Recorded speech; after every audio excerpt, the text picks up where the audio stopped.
Assalamualaikum warahmatullahi wabarakatuh. Halo semuanya. Halo semuanya, Halo semuanya, nama saya Muhammad Toha Lukman. aku Aditya Saputra. Saya Robiul Anwarudin dari kelas A1 Prodi Manajemen Fakultas Ekonomi dan Bisnis. Jadi, di kesempatan kali ini, aku bersama Robi dan Toha akan menjelaskan terkait materi yang sangat bermanfaat buat teman-teman. Tentunya, teman-teman atau semuanya yang nonton video ini harus dengerin banget apa yang kita jelasin. Penasaran sama materinya? Tonton sampai full ya. Let's go!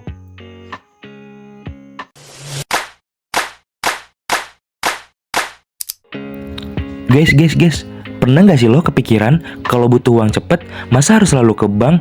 Nah, ternyata ada lembaga lain yang bisa bantu kita loh. Namanya Lembaga Keuangan Non-Bank. Mereka punya peran penting banget dalam kehidupan sehari-hari, terutama buat masyarakat yang butuh akses keuangan lebih gampang dan fleksibel. Seperti judul yang ada di video kali ini, kita bakal membahas tuntas mengenai peran lembaga keuangan non-bank di masyarakat. Mungkin teman-teman semua sudah pada tahu ya apa itu lembaga keuangan non-bank, tapi masih abu-abu nih, apa sih perannya di masyarakat? Nah, jadi teman-teman, lembaga keuangan non-bank itu ada beberapa peran penting di masyarakat. Pertama, itu sumber dana cepat. Coba bayangin, kalian lagi butuh uang dan kepepet banget. Misalnya buat biaya mendadak. Nah, ada pegadaian yang bisa jadi solusi. Kalian punya emas, HP, sertifikat, atau barang berharga lainnya, tinggal gade aja, pasti langsung cair. Prosesnya biasanya lebih simpel dan cepat dibanding harus ngurusin pinjaman ke bank. Makanya banyak orang pilih pegadaian kalau lagi darurat, karena nggak ribet dan bisa langsung dapat uang. Selain soal dana cepat, lembaga keuangan non-bank juga punya peran buat proteksi resiko. Contoh paling jelas adalah asuransi. Kita kan nggak pernah tahu kapan musibah datang, bisa sakit, kecelakaan, atau kehilangan. Nah, kalau kita punya asuransi, biaya besar itu nggak perlu ditanggung sendirian. Jadi ibaratnya kayak payung yang siap dipakai pas hujan deras, biar kita nggak kaget pas ada pengeluaran mendadak. Nggak cuma itu, lembaga non-bank juga bantu banget buat masyarakat kecil dan UMKM. Misalnya koperasi simpan pinjam.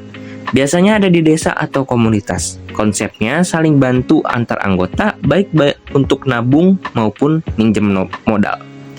Selain itu, ada juga perusahaan pembiayaan, kayak leasing motor atau mobil. Jadi, walaupun uang cash kita belum cukup, kita tetap bisa nyicil barang yang dibutuhin. Bahkan dipakai buat modal usaha. Efeknya, roda ekonomi kecil tetap jalan. Dan yang paling keren, lembaga non-bank ini bikin akses keuangan makin luas. Masih banyak orang di pelosok yang nggak punya rekening bank, entah karena jauh dari kota, atau nggak memenuhi syarat administrasi. Nah, lewat koperasi, pegadaian, atau perusahaan pembiayaan, mereka tetap bisa dapat layanan keuangan. Jadi, masyarakat yang tadinya nggak tersentuh bank, tetap bisa terbantu dan ikut bergerak dalam perekonomian. Jadi intinya lembaga keuangan non-bank itu bukan saingan bank, tapi justru pelengkap. Bank memang penting untuk simpan pinjam besar, tapi non-bank hadir lebih fleksibel, dekat, dan sesuai sama kebutuhan sehari-hari. Dua-duanya sama-sama penting buat mendukung ekonomi masyarakat kita. Mungkin cukup sekian penjelasan materi dari kelompok kami. Semoga materi apa yang kita sampaikan bermanfaat bagi teman-teman semua.